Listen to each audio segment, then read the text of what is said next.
ദിലീപ് കേസിലെ ഏറ്റവും പ്രധാനപ്പെട്ട ഒരിക്കലും പുറത്തു വരാത്ത ഒരാളാണ് മാഡം. ഈ കേസിൽ പൾസർ സുനിക്ക് കൊട്ടേഷൻ കൊടുത്ത മാഡം പറഞ്ഞത് ഈ കേസിൽ ഭാഗ്യമുണ്ടെങ്കിൽ നീ രക്ഷപ്പെടും. അപ്പം മാഡത്തിൻ്റെ ആ ഭാഗ്യമാണ് പൾസർ സുനിയെ ഒരുപക്ഷെ ഈ കേസിൽ പൾസർ സുനി രക്ഷപ്പെട്ടു. അതിൽ ഇനി ഒരു സംശയമുണ്ട്. കൊട്ടേഷൻ ഇടയ്ക്ക് 7 കൊല്ലം ജയിലിൽ കിടന്നു, അയാൾക്ക് വാങ്ങാനുള്ളതൊക്കെ വാങ്ങി, എന്നിട്ട് അയാൾ കൊടുക്കാനുള്ളവരെ കൊടുക്കുകയും ചെയ്തു. പലരും ഇതിൽ അഭിപ്രായം പറയുന്നുണ്ട്. പിന്നെ എന്താ പറയുക, ഇന്ന് വരെ നമ്മൾ കേട്ടിട്ടില്ലാത്ത അഭിപ്രായം. അതായത് കോടതി ശിക്ഷിച്ചാലും അല്ലെങ്കിൽ കോടതി വെറുതെ വിട്ടാലും ഞങ്ങൾ വെറുതെ വിടില്ല, ഞങ്ങൾ മരണം വരെ അയാളെ, അതായത് ദിലീപിനെ ക്രൂശിച്ചുകൊണ്ടേയിരിക്കും, ദിലീപിൻ്റെ ജീവിതം തകർത്തുകൊണ്ടേയിരിക്കും, ദിലീപിനെ പറയാനുള്ളതൊക്കെ പറഞ്ഞുകൊണ്ടേയിരിക്കും. ഇതിൽ ദിലീപ് കുറ്റക്കാരനല്ല, ദിലീപിൻ്റെ ഗൂഢാലോചന കണ്ടെത്താൻ കോടതിക്ക് ഒരു മാഡം ഇതിലുണ്ട്. ആ മാഡം ആരാണെന്നുള്ളത് ഏകദേശം എല്ലാവർക്കും അറിയാം. എനിക്ക് തോന്നുന്നു അത് കോടതിക്കും കൂടെ അറിയാമായിരിക്കും. പക്ഷെ ആ കോടതിക്ക് അത് കൃത്യമായ തെളിവുകൾ കിട്ടാത്തത് കൊണ്ടായിരിക്കും അതിലേക്ക് കടക്കാത്തത്. എന്താണ് ഇവിടെ ഈ മാഡത്തിനുണ്ടായ ഭാഗ്യം? 3 മാഡമാണ് ഇതിനകത്ത് പ്രധാനമായിട്ടും വരുന്നത്. ഇപ്പോൾ ഒരു മാഡമുണ്ടെന്ന് തന്നെ പറയുമ്പം ഇതിനകത്ത് 3 മാഡം ഉണ്ട്. ഇതിനകത്ത് ഒരു പ്രധാനപ്പെട്ട നമ്മുടെ ഒരുപക്ഷെ കേരളത്തിലെ പോലീസ്, ഈ സംസ്ഥാന പോലീസിൻ്റെ തലപ്പത്ത് വരെ വരേണ്ട ഒരു മാഡം ഉണ്ടായിരുന്നു. ഇതിനകത്ത് പ്രധാനപ്പെട്ട ഗൂഢാലോചന സിദ്ധാന്തത്തിൻ്റെ ഒരു മാഡം അതാണ്. നമ്മുടെ രാമപിള്ള സാർ പറഞ്ഞിട്ടുണ്ട്. രണ്ടാമത്തെ മാഡം എന്ന് പറഞ്ഞാൽ ഇപ്പോഴും പ്രശസ്തയായിട്ടുള്ള, ദിലീപിന് ഏറ്റവും വേണ്ടപ്പെട്ടതായിരുന്നു, അതിൽ ആരും ഉണ്ടാവത്തില്ല, വേണ്ടപ്പെട്ടതായിട്ടുള്ള രണ്ടാമത്തെ മാഡം സിനിമാ നടിയാണല്ലോ രണ്ടാം മാഡം, മനസ്സിലാക്കുക. പിന്നെ മൂന്നാമതൊരു മാഡം എന്ന് പറയുമ്പോൾ ഒരു സംവിധായകൻ്റെ ഭാര്യയാണ്. അതായത് ആ സംവിധായകൻ്റെ സിനിമയിൽ അഭിനയിച്ചുകൊണ്ടിരിക്കുമ്പോഴാണ് ഇതൊക്കെ സംഭവിച്ചതെന്നൊക്കെ പറയുന്നുണ്ട്. ഏതായാലും ഇതിൻ്റെ പിറകിലെല്ലാം പണമാണ്. ഒന്നാമത്തെ മാഡത്തിന് ഈ ഇദ്ദേഹത്തെ കുരുക്കുന്നതിന് വേണ്ടി കോടികൾ കിട്ടി. അത് ഏതാണ്ട് 9 കോടിക്ക് അടുത്താണ് പറയുന്നത്.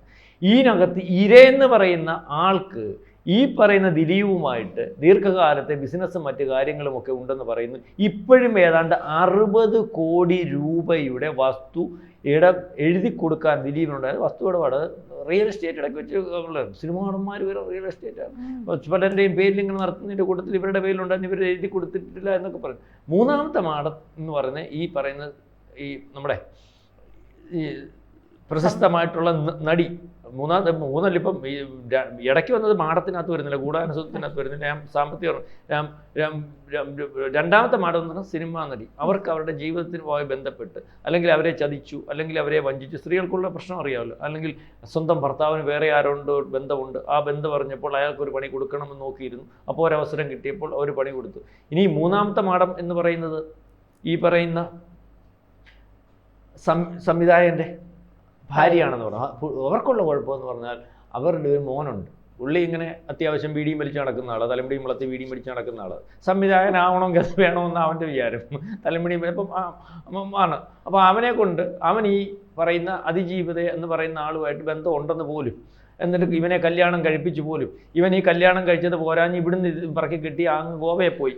അത് ഈ പെണ്ണറിഞ്ഞു, പെണ്ണ് വീട്ടിൽ പോയി. അതിനകത്ത് മോൻ്റെ കുടുംബജീവിതം തകർത്തതിന് ഉള്ള വൈരാഗ്യത്തിന് അതിജീവിതക്കിട്ട് പണി കൊടുത്താണെന്ന് പറയുന്നു. മാത്രവുമല്ല അതിനകത്തും ഈ പറയുന്ന വസ്തു കച്ചവടവും. ഇദ്ദേഹത്തിന് ആയിട്ട് ബിസിനസ് ഇടപാടുകളുണ്ടായിരുന്നു. അപ്പോൾ ഇയാളങ്ങകത്ത് പോയാൽ പിന്നെ പൈസ അരിച്ചു കൊടുക്കണ്ടല്ലോ. അപ്പം എന്തുവായാലും ഈ നമ്മൾ പറയത്തില്ലയോ, ദിലീപിന് പറ്റിയ കുഴപ്പമെന്ന് പറഞ്ഞാൽ ദിലീപിൻ്റെ ഒരു കണ്ടമാനം കാശായി, ഇത് പലരുടെയും കയ്യിലായി. അപ്പൊ അങ്ങനെ വന്നപ്പോൾ നമ്മൾ പറയത്തില്ല, പണം കൂടുതലായ പണം ശത്രുവായിട്ട് വന്ന ഒരു അവസ്ഥക്കകത്ത് ഈ മാടന്മാരെല്ലാം കൂടെ കൂടി ദിലീപിനെ, റോഡിൽ നിന്ന് ദിലീപ് വലിയ പ്രശസ്തനായിട്ട് നിന്നു. സിനിമാ കമ്പോളം മൊത്തം പുള്ളിയുടെ കയ്യില്, തിയേറ്റർ പുള്ളിയുടെ കയ്യില്, എന്തുവാ അവന് പ്രൊഡക്ഷൻ അസോസിയേഷൻ പുള്ളിയുടെ കയ്യില്, എല്ലാം പുള്ളിയുടെ കയ്യില്. അതായത് ഈ മേഖല ആർക്കും എളുപ്പത്തിൽ എത്തിപ്പെടാൻ പറ്റാവുന്ന മേഖല മൊത്തത്തിൽ എല്ലാം കൂടെ ഒരാളുടെ കയ്യിലായി. ഇതിനകത്ത് അപ്പുറത്ത് നിൽക്കുകയല്ലേ പല ആൾക്കാർ. നമ്മുടെ രായപ്പൻ്റെ കൂട്ടമുള്ള ആൾക്കാരുണ്ട്, മട്ടാഞ്ചേരി മാഫിയയുടെ കൂട്ടമുള്ള ആൾക്കാർ, പണം മുടക്കാൻ മട്ടാഞ്ചേരി മാഫിയ, നായകനാവാൻ രായപ്പൻ, ഇങ്ങനെയൊക്കെ നിൽക്കുന്ന ആൾക്കാർ നോക്കി നിൽക്കുകയാണ്. അന്നേരം നോക്കിയപ്പോഴാണ് ഒരു ഐറ്റം കിട്ടിയത്. അപ്പം നോക്കിയ പൾസർ സുനി ഇതുപോലെ സ്ഥിരം നടക്കുന്ന ഒരു കലാപരിപാടി നടത്തി. അപ്പം ഈ സംവിധായക മാടം നോക്കിയപ്പം ലക്ഷ്യം വെച്ച ആളിനെയാണ് നടത്തിയത്. അപ്പം മഞ്ജു വാര്യർ നോക്കിയപ്പോൾ മഞ്ജു വാര്യർക്ക് ആരോടും കമ്മിറ്റ്മെൻ്റ് ഇല്ലല്ലോ, ആ ഒരവസരം കിട്ടി. അപ്പം ഇത് അതിൻ്റെ കൂടെ വെച്ച് കൊടുക്കാം. മറ്റേ മാഡത്തിന് ആരുടെ കയ്യിൽ നിന്ന് കാശ് കിട്ടിയാലും മതി, എവിടെ നിന്ന് പണം എവിടെ നിന്ന് അത് ഒരു സ്വാമിയുടെ ലിംഗം വരെ കണ്ടിച്ചു കളഞ്ഞതാണ്. അവിടെ ഈ പറഞ്ഞതുപോലെ ആശ്രമത്തിൻ്റെ തിരുവനന്തപുരത്ത് ഒരു ആശ്രമം ഉണ്ടായിരുന്നു, അതിൻ്റെ കുറേ ഭൂമി കയ്യേറി വെച്ചിരുന്നു. ആ മനുഷ്യൻ പറഞ്ഞു ഞാനിത് തിരിച്ചു കൊടുത്തില്ലെങ്കിൽ അവിടെ വന്ന് സത്യാഗ്രഹം. ഇപ്പോൾ സ്വാമി എന്ന് സത്യാഗ്രഹം എന്നാൽ വെളിയിലാവുമല്ലോ. അപ്പോൾ അയാൾ കഴിച്ച് വെള്ളം കൊടുത്ത് ഇവരുടെ കൈക്കാരെ വെച്ച് വെള്ളത്തിനകത്ത് ജ്യൂസിനകത്ത് ഇത് കൊടുത്ത് അയാളെ അവിടെ കിടത്തി അയാൾ കണ്ടിച്ചു. ആശുപത്രി ചെന്നപ്പം ഈ മനുഷ്യൻ എന്നെ എന്തിനാ ആശുപത്രി കൊണ്ടുവന്നു, ഇയാൾ അറിയുന്നില്ല. അന്ന് വെച്ചാൽ ഈ മരവിപ്പിച്ചിട്ടാണ് അയാൾ ലിംഗം പോയത് പിന്നെ അറിയുന്നത്. എന്നിട്ട് പിന്നെ ഈ സത്യാവസ്ഥ ഈ കാമുകനും കാമുകമായിട്ട് അവൻ്റെ കാമുകയായിരുന്നു ഈ പെണ്ണ്. അവരുടെ വീട്ടിലെ ഈ സ്വാമിയുടെ അല്ലെങ്കിൽ നമ്മൾ സ്വാമിമാരെയൊക്കെ ആശ്രയിക്കുന്ന അല്ലെങ്കിൽ അവർ ഇവിടെ കാര്യങ്ങളനുസരിച്ച് ജീവിക്കുന്ന വീടുണ്ടല്ലോ, അങ്ങനത്തെ ഒരു വീടായിരുന്നു. അവസാനം ആ പെണ്ണ് തന്നെ വിളിച്ചു പറഞ്ഞു ഇതുപോലെ ഞങ്ങൾ അദ്ദേഹത്തിൻ്റെ ലിംഗം ഞങ്ങളെ കണ്ടിച്ച് കളഞ്ഞ്, എൻ്റെ കാമുകനെ കണ്ടിച്ച് കളഞ്ഞ് ഇതുപോലെ ഇത് കൊടുത്താണ്. ആ കേസ് തീർത്തിട്ടുണ്ട്. അപ്പോൾ ഇയാൾ പ്രമാദമായിട്ടുള്ള ഈ പറയുന്നത് പോലെ പല ഫാബ്രിക്കേറ്റഡ് കേസുകളുടെയും കസ്റ്റോഡിയനാണ്. അതുകൊണ്ടാണ് നമ്മുടെ ഇടതുപക്ഷ സർക്കാർ ഒരു വനിതയ്ക്ക് DGP ആവാൻ അവസരം വന്നാൽ ആ ഒരു പേരുടെ സർക്കാരിന് കിട്ടത്തില്ലേ, അത് മാറ്റിവെച്ച് ആകെ ലിസ്റ്റ് വന്നതൊക്കെ മാറ്റി വെച്ച് അങ്ങോട്ട് മാറിയിരിക്കാൻ പിണറായി. കാരണം പിണറായിയെ തെറ്റിദ്ധരിപ്പിച്ച് പിറ്റേന്ന് പിണറായിക്ക് അത് ബോധ്യമായി. അതിനുശേഷം പ്രധാനപ്പെട്ട ഏതെങ്കിലും പോസ്റ്റിൽ ഈ മാഡം വന്നിട്ടുണ്ടോ? സ്കൂളിൻ്റെ പ്രിൻസിപ്പളായിട്ടിരുന്നേ ഉള്ളൂ, പോലീസ് സ്കൂളിൻ്റെ അല്ലെങ്കിൽ ഇതിൻ്റെയൊക്കെ, അല്ല എങ്ങും വന്നില്ലല്ലോ. അപ്പോൾ ഇതേ രീതിയിലേക്കാണ്. അപ്പോൾ ഇതിനകത്ത് ഭാഗ്യം, പൾസർ സുനി പറഞ്ഞത് ഒരു മാഡമാണ് എന്നെ കൊട്ടേഷൻ ഏൽപ്പിച്ചതെന്ന്. എന്നിട്ട് അവൻ ആദ്യം പറയും ഈ മാഡം പറഞ്ഞതെന്ന് പറഞ്ഞാൽ ഭാഗ്യം ഉണ്ടെങ്കിൽ നമ്മളെല്ലാം കൂടെ അങ്ങ് രക്ഷപ്പെടും, നീ ഇത് നടത്തിക്കോ, ഭാഗ്യമുണ്ടെങ്കിൽ നമ്മളെല്ലാം കൂടെ അങ്ങ് രക്ഷപ്പെടും. അപ്പോൾ അത് ഏത് രീതിയിലുള്ള ഭാഗ്യമാണെന്നുള്ള കാര്യം എനിക്കറിയാം. ഭാഗ്യം ഉണ്ടെങ്കിൽ നമ്മൾ സക്സസ് ആയാൽ, അപ്പോൾ സക്സസ് ആവുക എന്ന് പറഞ്ഞാൽ എന്തുവാ, ഇവനിത് ചെയ്തോളും, അവൻ്റെ സ്ഥിരം പരിപാടിയാണ്, സ്ഥിരം പരിപാടിയാണ്. അപ്പോൾ അവന് ഞാനും കാശ് അതിനകത്തും കിട്ടിക്കാണും. പിന്നെ രണ്ടാമത് ഇവനെ പിടിച്ച് ഈ സിദ്ധാന്തത്തിൽ ഗൂഢാലോചന സിദ്ധാന്തത്തിൽ അകത്തിട്ടാൽ കോടികളാണെന്നല്ലോ ഇത് മൂഹനം അവർക്ക് കിട്ടാൻ പോകുന്നത്. അതിനകത്ത് ഒരു വിധവനും കൊടുക്കാമെന്നുള്ളതായിരിക്കും ഈ ഭാഗ്യമാണെങ്കിൽ രക്ഷപ്പെടും എന്നുള്ള രീതി പറഞ്ഞത്. മാത്രമല്ല ഇതിനകത്ത് ഈ ലാൽ കഴിഞ്ഞ ദിവസം ഒരു കാര്യം പറഞ്ഞത് നമ്മൾ കേട്ടില്ലായിരുന്നു. ലാൽ കഴിഞ്ഞ ദിവസം ഒരു കാര്യം പറഞ്ഞു, നമ്മുടെ മരിച്ചുപോയ PT തോമസ് MLA ഉണ്ടല്ലോ, പുള്ളി ഇല്ലായിരുന്നെങ്കിൽ ഈ കേസ് തേഞ്ഞു മാഞ്ഞു പോയെന്ന് പറഞ്ഞിട്ട് പുള്ളിയുടേതാണെന്ന് പറഞ്ഞുകൊണ്ട് വരുന്നതുകൊണ്ട് ശരിയാണെന്ന് എനിക്കറിയില്ല. ലാൽ പറഞ്ഞതായിട്ടാണ് പറഞ്ഞത്. തെറ്റാണ്, അദ്ദേഹം ഇടപെട്ടില്ല. അദ്ദേഹം മണികണ്ഠൻ എന്ന് പറയുന്ന പ്രതിക്ക് വേണ്ടിയാണ് ഇടപെട്ടത്, അവനെ രക്ഷപ്പെടുത്തുന്നതിന് വേണ്ടിയാണ് ഇടപെട്ടത്. ഞാനാണ് പോലീസിനെ വിളിച്ചറിയിച്ചത്, ലാൽ പറഞ്ഞിട്ടുണ്ട്. അപ്പോൾ ഇതിനകത്ത് എന്തൊക്കെയാണ് നടന്നത് എന്താണെന്നുള്ള കാര്യം ആർക്കും അറിയത്തില്ല. യഥാർത്ഥത്തിലുള്ള കാര്യം എല്ലാം മറച്ചു. അവർക്ക് ആവശ്യമായിരുന്നത് ദിലീപ് എന്ന് പറയുന്ന ആളിൻ്റെ കരിയർ ഇല്ലാതാക്കുകയാണ്. ഇതിനകത്ത് കേസ് എത്ര വന്നാലും വിജയിക്കത്തില്ലെന്നറിയാം. ധന്യ ഒരു കാര്യം മനസ്സിലാക്കണം, ഒരാൾ ഇപ്പോൾ ധന്യ ആയാലും എന്നെ ആയാലും ഒരു കേസ് ഫ്രെയിം ചെയ്യുമ്പോൾ നമ്മളെ പ്രതിയാക്കിയാൽ, അത് പ്രമാദമായ കേസായാൽ, കുഴപ്പമുള്ള കേസായാൽ, ജാമ്യം കിട്ടാത്ത കേസായാൽ, അല്ലെങ്കിൽ ഇതേ രീതിയിൽ ഈ കേസിനകത്തൊന്നും ജാമ്യം കിട്ടത്തില്ല. ഈ കേസെന്ന് പറഞ്ഞാൽ വാദിച്ച് തീരുന്നിടം വരെ ജാമ്യം കിട്ടാൻ സാധ്യതയില്ല. ഇപ്പം തന്നെ 9 കൊല്ലം 7 കൊല്ലം അവൻ കിടന്നു കഴിഞ്ഞു. 7 കൊല്ലമായപ്പോൾ അവന് ജാമ്യം കിട്ടി 10 ദിവസമല്ലേ വെളിയിൽ നിന്ന്. അപ്പൊ ഇതേപോലെ ഇതിന്റെ പ്രതികൾ മൊത്തം കിടന്നില്ലേ, കണ്ടില്ലേ? ദിലീപിന് മാത്രമേ ജാമ്യം കിട്ടുകയുള്ളൂ. ഇവര് പ്രതീക്ഷിച്ചത് എന്താണെന്നറിയാം, സന്ധ്യ പറഞ്ഞതും അല്ലെങ്കിൽ അന്ന് ഈ പോലീസ് ഉദ്യോഗസ്ഥന്മാർ ചെയ്തത് തന്നെ, ദിലീപ് അവിടെ കിടന്നോളും.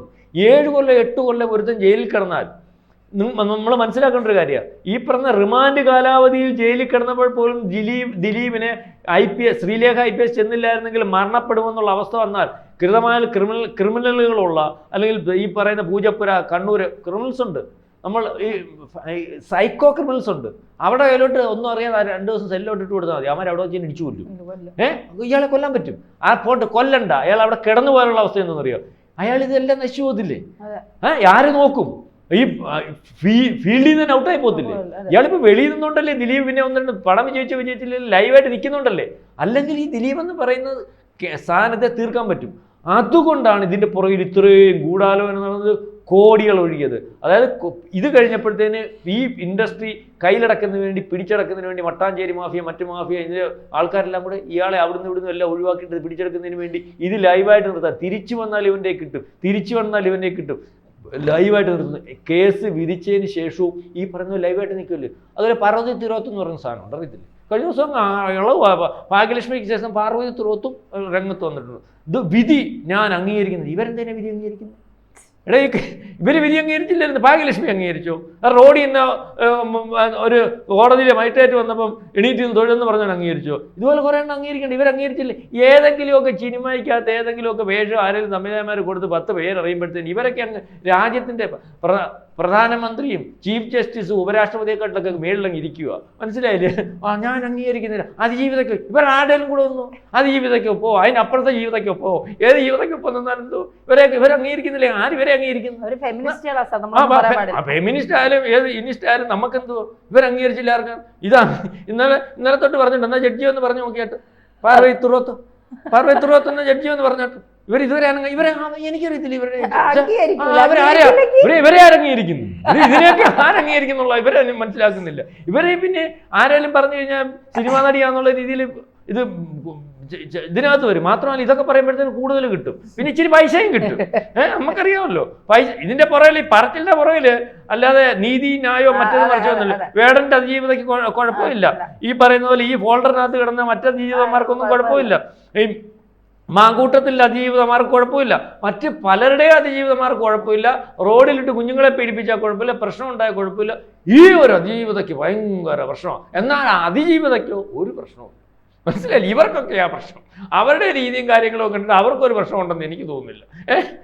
സാധാരണ ഇതിനകത്ത് ഞാൻ മുമ്പേ പറഞ്ഞ പോലെ വേറെ നടിയും മറ്റു കാര്യങ്ങളൊക്കെ അവർക്ക് ഈ ഫീൽഡ് വിട്ടുപോയി, അതിനുശേഷം ഈ ഡിപ്രഷനായിട്ട് രോഗമായിപ്പോയി. ഈ അതിജീവിതയ്ക്ക് ഒരു പ്രശ്നം, ഭാഗ്യലക്ഷ്മിക്ക് പ്രശ്നമാണ്, പാർവതി ത്രൂത്തിന് പ്രശ്നമാണ്, മറ്റു പലർക്കും പ്രശ്നമാണ്. ഈ പ്രശ്നത്തിന്റെ പുറകിലെല്ലാം ഈ പറഞ്ഞ് ഇങ്ങോട്ട് വന്നതുപോലെ പൈസയുടെ കണക്കാണ്. ഇപ്പോഴും കിട്ടും, എപ്പോഴും കിട്ടും, നമ്മൾ പറഞ്ഞാൽ നമുക്കും കിട്ടും.